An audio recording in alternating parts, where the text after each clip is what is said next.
So I just want to go over a basic idea, which is the tempo that we use in our training, and it's the most basic part of exercise as it comes to resistance training. So you can have like a really good training plan, or you can have the best nutrition strategy laid out, but if you're not using the right tempo in your training, that's the most basic thing that you're missing out on. And if you think about the amount of reps you do in a session, even in one exercise you might do 40 reps, and if you're off by 1%, 5%, whatever, that you could easily make up, then that's a massive amount of progress that you could capitalize on and speed up if you were to use the right tempo. So it's broken down into 4 parts here. I didn't come up with this myself, someone a lot smarter did, but it's a useful little framework. There's loads of different ways to use tempo, so this isn't the gospel, this isn't the only way to use tempo, but this is a way that I use tempo with a lot of my clients, and it's an easy way to explain it.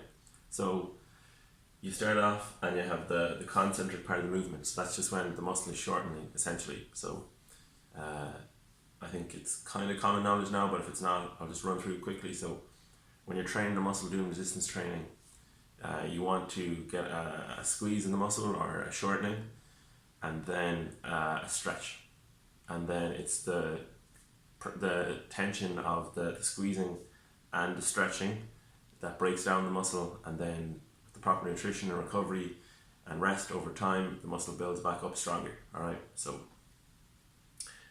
the first part that everyone knows is the contraction. Alright, then you have the kind of the isometric part, or like a turnover kind of phase, where the muscle isn't stretching, so it's not getting longer or shorter, but it's actually still doing work. Alright, so that's like one part of the exercise where it's still doing work but doesn't feel like it. So that's pretty nice. You can get work done, you can get fatigue built up in the muscle, and it doesn't feel like it. So it's kind of like free progress, we'll call it, alright, for the sake of this. Then there's the eccentric, right? So that's going with gravity, where the muscle is actually lengthening, but it's still doing work as well, alright? That's building up tension on the muscle, it's breaking it down a little bit as well, alright?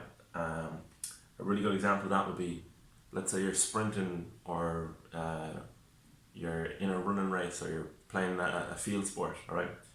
You're running and you're trying to slow down, and you can feel yourself kind of getting pulled back because you're trying to stop abruptly. You've been sprinting at full pelt, and then you're trying to rein yourself in and slow down, almost put the brakes on. Alright, so that squeezing of the muscles against gravity, that is still work, and that's an eccentric phase against gravity. Right, so it's kind of, think of the brake pedal in the car, trying to slow the car down after it's been going fast, or when you've been sprinting fast and you're trying to slow things down. Alright, so work is still happening there, the muscle is still being fatigued.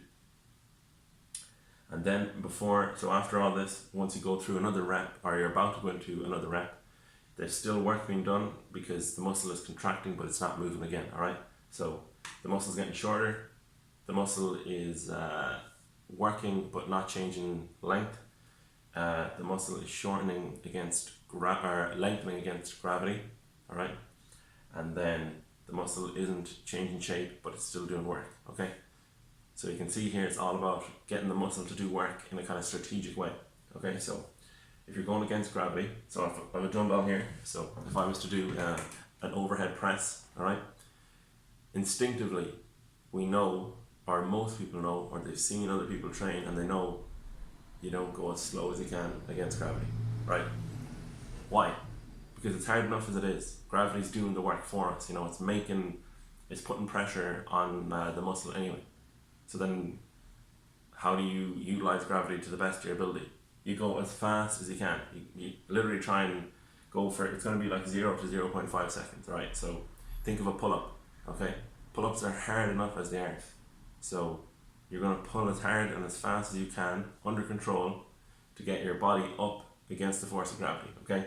So if the muscle is shortening, you're going to do that as fast and as hard as you can, and then that way you'll put as much pressure on the muscle, as much tension on it, and you'll use as much of the muscles you're trying to use as possible. So if I press up slowly, sure, I'm using the muscles in my tricep and my shoulders, but if I was to go as fast as I could, I would get closer to using 100% of the muscles in those areas, whereas going slowly, the chance of getting that 100% is a little bit less, okay?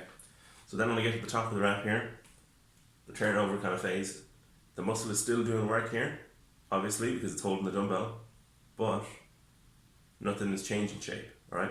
Then the next phase, the eccentric with gravity, alright? Nice and slow and controlled, okay? So the muscle in my shoulder and my tricep, it's lengthening against gravity, but it's still doing work, alright? And it can actually do more work in this part of the rep than it can when it's contracting, okay? That's a whole other video, but just know that it can do more work and it's a very important part of the rep. So you should have a fast part pushing against gravity and a slow part coming with gravity, okay? And then I'm about to go into another rep, so I've gone up, paused, I'm coming down at a slow and controlled, and I have a slight